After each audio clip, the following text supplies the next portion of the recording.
अतिविरेचन क्रूरकोष्ठ सूत्रपात. भवती क्रूरकोष्ठस्य ग्रहणी अति उल्बणा अनिला. अनिला अनिलोल्बण ग्रहणी.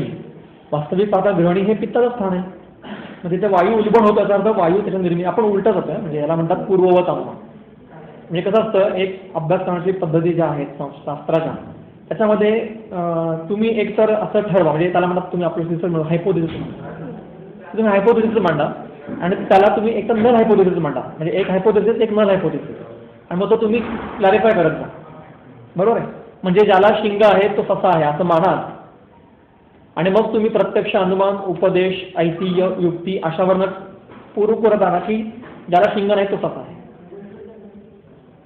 बरोबर. अशा पद्धतीने अभ्यास करा. मग आपण एक इथे लिहिलेलं आहे ग्रहणी पित्ताचं स्थान आहे. म्हणजे फक्त पित्ताचं आहे का हा प्रश्न पडलेला आहे. समजा आपल्या बुद्धिमत्तेच्या समोर प्रश्न आहे की विचार कसा करायचा. त्याला आपण त्याच्या आधीच्या पुराण ग्रंथातला एक रेफरन्स घेतला की याच्या ग्रहणीमध्ये अनिलाचं उल्बणत्व होतं, तो क्रूरकोष्ठी असतो. म्हणजे ग्रहणीमध्ये वायूचं प्रमाण जास्त आहे. याच्या अर्थपत्तीने असा निर्णय घ्यायचा की ग्रहणीमध्ये वायूचं योग्य प्रमाण असतं. याचा अर्थ फक्त पित्ताचं स्थान, फक्त पित्त नाहीये ग्रहणीमध्ये, तर वायू सुद्धा आहे. कफाबद्दल असं आपण विचार केलेला नाही. दोनचा दोष नक्की आहे. याला म्हणतात अर्थ म्हणून तंत्रयुक्तीचा अभ्यास, अर्थपत्ती तंत्रयुक्ती आहे. बरोबर. हे झालं. आता अनिल ओलबण ग्रहणी होते म्हणजे काय होतं. वायूचं प्रमाण वाढतं, फुगा होतो. असा वायू गॅस सारखा फुगा होतो नाही. अनिल ओलबण ग्रहणी याचा अर्थ ग्रहणीचे जे स्रोतच आहेत सगळी त्या ठिकाणी वृक्ष लघु चल बहु शीघ्र शीत पुरुष विशद या गुणांची आवश्यकतेपेक्षा जास्त प्रमाणामध्ये निर्मिती असते. आणि ही जन्मतः असते. शरीराची निर्मिती होत असताना ज्या वेळेला ग्रहणीची निर्मिती होती आहे, ग्रहणी हा मातृजावयव आहे, पितृजावयव नाही. त्यामुळे मातेकडनं येणारे ज्या वेळेला जे काय अंश आहेत जेनेटिक्स मधले, हे ज्या वेळेला अनिल उत्कट असतील, म्हणजे वृक्ष परश खर विशद या गुणांनी उत्कट असतील, त्यावेळेला त्या माणसाची ग्रहणी, त्या गर्भाची ग्रहणी ही अनिलोल्बण असते आणि त्याचं कोष्ठ क्रूर असतं. त्याला कशाने विरेचन होणार नाही, कारण वृक्ष असताना विरेचन होईल कसं. शरीर स्विन्न सिद्ध असेल तर विरेचन होणार. ज्या वेळेला पित्त उद्भग आपण सूत्र पुढचा उदीर्ण पित्ता, ज्याची पित्त उदीर्ण पित्ताचा आता काय, पित्ताचे द्रव स्निग्ध उष्ण तीक्ष्ण हे गुण ग्रहणीमध्ये जास्त, त्या स्रोतांमध्ये जास्त प्रमाणात निर्माण झालेले आहेत. आणि मंद मारुता म्हणजे वायूचे गुण कमी आहेत. आणि पुढचा कफ शब्द आहे अल्प, म्हणजे कफ पण गणित असतो योग्य मात्रे. पण कफ असतो म्हणजे काय, कफाचे गुणधर्म असतात. 20ही गुण प्रत्येक अवयवामध्ये प्रत्येक स्रोतांमध्ये योग्य प्रमाणामध्ये असणं आवश्यक आहे. वृक्षाची सुद्धा आवश्यकता आहे शरीरात, खराची आवश्यकता आहे, परुषाची आहे, सिंधाची आहे, द्रवाचे, पण त्याचं प्रमाण ठरलेलं आहे प्रत्येकाचं. तर ज्या व्यक्तीची निर्मिती होत असताना त्याच्या मातेकडनं आलेल्या श्रोणितामध्ये ज्याच्या ग्रहणीचे अंश आहेत त्याच्यामध्ये जर का पित्ताच्या गुणांची निर्मिती जास्त असेल, वायू आणि कफाचे गुणांची निर्मिती कमी असेल, तर तो उदृढ पित्त असतो आणि तो मृदुकोष्ठी आहे. कारण त्याला काही खाल्लं जातं, तो ऑलरेडी त्याची गती याचीच आहे, उष्ण तीक्ष्ण सिद्ध असल्यामुळे त्याचं पटकन विरेचन होऊन जातं आणि म्हणून तो मृदुकोष्ठ आहे. आणि म्हणून मृदुकोष्ठी व्यक्तीला दुधाने विरेचन होतं आणि क्रूरकोष्ठी व्यक्तीला दुधाने विरेचन होत नाही. नुसतं दूध नाहीये, वरती सूत्रवात काय काय द्रव्य बघा मृदुकोष्ठाचे. गुण इक्षुरसम मधु क्षीरम उलोडितम दधि आयसम कृशरम सर्पी राजमर्यम त्रिफलार्थम द्राक्षारसम पिलुरसम जलम उष्णम अथा पिवा मध्यम वा तरुणम पित्वा मृदुकोष्ठ विरेच्यते. एवढे द्रव्य. म्हणजे मृदुकोष्ठी व्यक्तीला आपण विचार करताना जर याचा निर्णय केला की हा मृदुकोष्ठी आहे आणि आपले जर काही द्रव्य तुम्हाला द्यायचे असतील, तुम्ही आता सांगितलं पाहिजे की तू थोडंसं तुला होतील बरं, हे आपली जबाबदारी. आधी मृदुकोष्ठ कळलं पाहिजे तर हे, आणि हे द्रव्य वापरलं म्हणजे एवढं आहे. आणि म्हणून आपला निर्णय होता की इथे फक्त पक्वाशयामध्ये एवढंच याच्यात दोष आहेत का, नाही, ग्रहणीत पण वायू आहे. मग एवढी स्थानं का सांगितली, तर या ठिकाणी त्या वायूचं अभिव्यक्ती ही जास्त प्रमाणात, त्याचं कार्य जास्त प्रमाणात व्यक्त होत आहे. ग्रहणीमध्ये व्यक्त नाही का होत आहे. मग आता आमाशयगत वायू म्हणजे काय, तर ज्या वेळेला आमाशयामध्ये वृक्ष लघु चल खर परुष विशद शीत या गुणांची निर्मिती जास्त प्रमाणात हेतू आहारामुळे वाढेल, त्यावेळेला त्याला आमाशयगत वायू म्हणतात. संधिगत वायू याचा अर्थ संधीच्या स्रोतांमध्ये वृक्षादी गुणांची निर्मिती जास्त प्रमाणात होते, आवश्यकतेपेक्षा जास्त, तेव्हा त्याला संधिगत वायू, हे गतत्व आहे. तसं वायूचं संधिगत रक्त संधिगत कफ पण असतो, आमाशयगत कफ पण असतो, आमाशयगत पित्त पण असतं, संधिगत पित्त पण असतं. असं तुम्ही प्रत्येक दोषांबद्दल बोलू शकता. हा अध्याय करताना फर्स्ट इयर सारखा अभ्यास करणार. आपण MDC विद्यार्थी फर्स्ट इयर सारखा अभ्यास करायचा नाही. आपले उहनाची प्रोसेस वाढवली पाहिजे.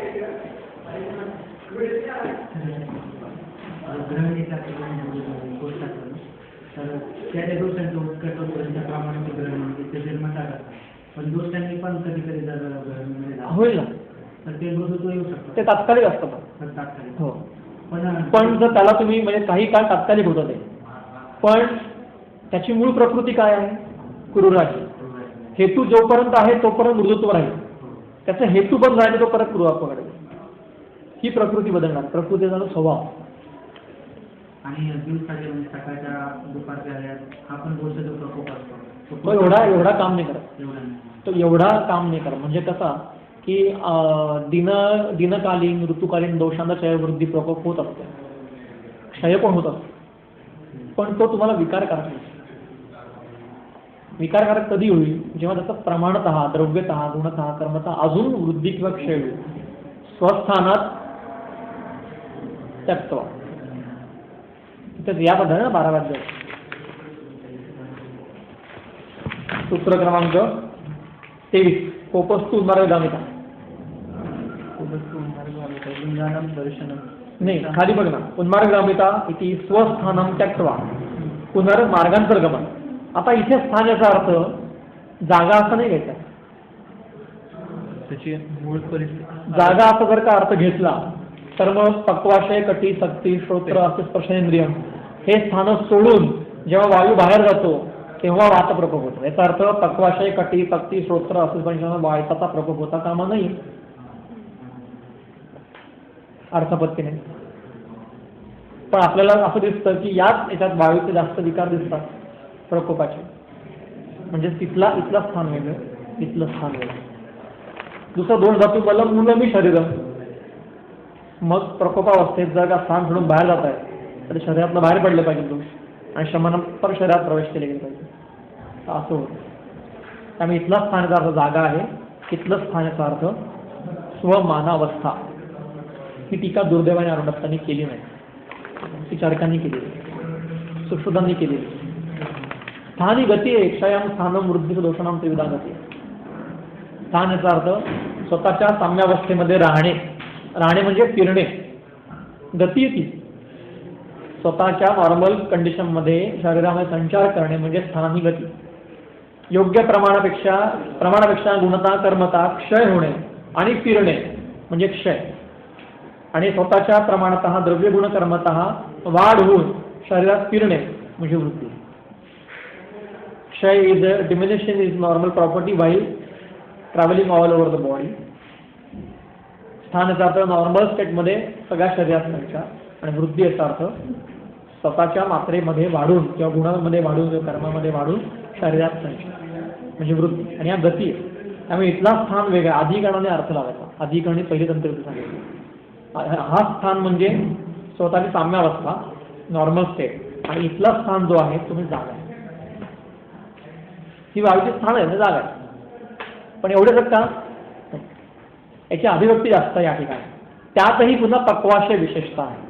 कारण वायूची निर्मितीच पक्वाशय आहे. वातदोषाची निर्मिती जन्मजात ती वेगळी आहे, पण आहाराने होणारा जो वायूची प्रमाण निर्मिती आहे की वातदोष म्हणतोय, वायू महाभूत नाही. वातदोषामध्ये वायू महाभूताचे परमाणू, आकाशाचे गुण हे उत्कट असलेले पांचभौतिक परमाणू वातदोष, त्याची निर्मिती पक्वाशय आहे. नाभी आमाशयाची टीका आहे. पक्वाशयादी वातस्य स्थानम तत्रापि षड्विधे स्थाने विशेषण पक्वाधानम स्यात्. अन्नम पक्वम आधीयते स्थाप्यते अस्मिन् इति पक्वाधानम. पक्वाशयाची व्याख्या. पक्व झालेलं अन्न जो घेतो त्याची स्थापना करतो असं ज्या ठिकाणी होतं त्याला पक्वाधान असं म्हणतात. अत एव वाते बस्ती म्हणून वायूवरती बस्ती हा उपक्रम आहे. प्रधान उपटा आणि मूलापकर्षणात त्याची निर्मिती जिथे होते तिथेच त्याला जिंकलं गेलं.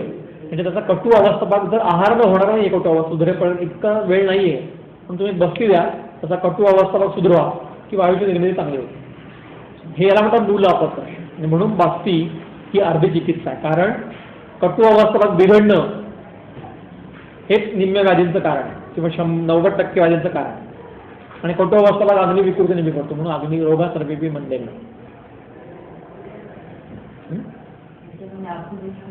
अपदेश एक गोष्ट सांगून त्याचं कारण ठरवलं. त्यामुळे बघा त्याचा शब्द पण अपकर्षण कुठेच सुटत नाही. ग्रंथाची लिंक सुटत नाही. सकळ शरीर व्यापित्वे अपि एशाम विशेषण उक्त. बघा हे सांगितलं सगळ्या शरीरात आहे. सकळ शरीर व्यापी आहे तरी सुद्धा याचं विशेष स्थान सांगितले आहे. तथाच प्रागध्यविष्ट हे समजे काय करायची प्राग अधि इष्ट अधिक क प्राग अधिक इष्ट त्या ई मुळे कचा ग झाला. काय सूत्र कुठलं पाणिनीचं. पुढे जर स्वर असेल तर त्या वर्गातलं तिसरं अक्षर घ्यायचं.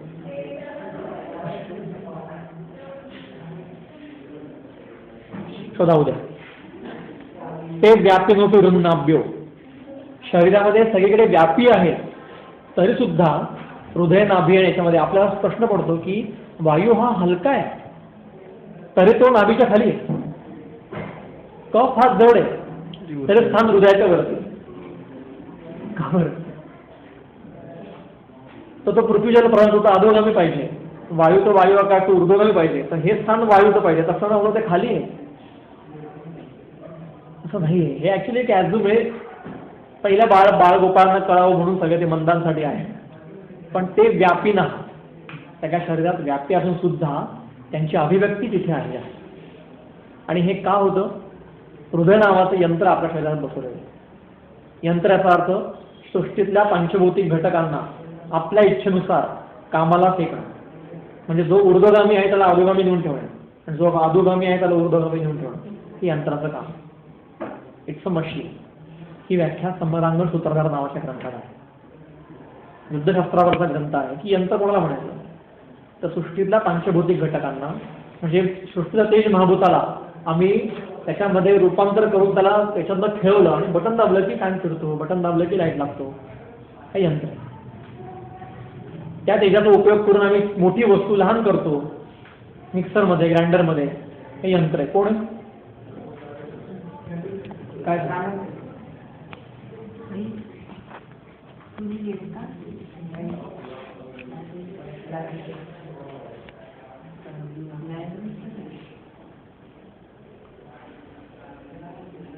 विचित्र गतित्वाच्च एशाम वक्ष्यमाण प्राणादिभेदन पृथक स्थान कर्म निर्देशा. विचित्र याचा अर्थ वेडेवाक्य नाही सर्वत्र. लायब्ररी बंद होती त्याने लॉकर्स नव्हते म्हणून कंपॅरिझन काढली.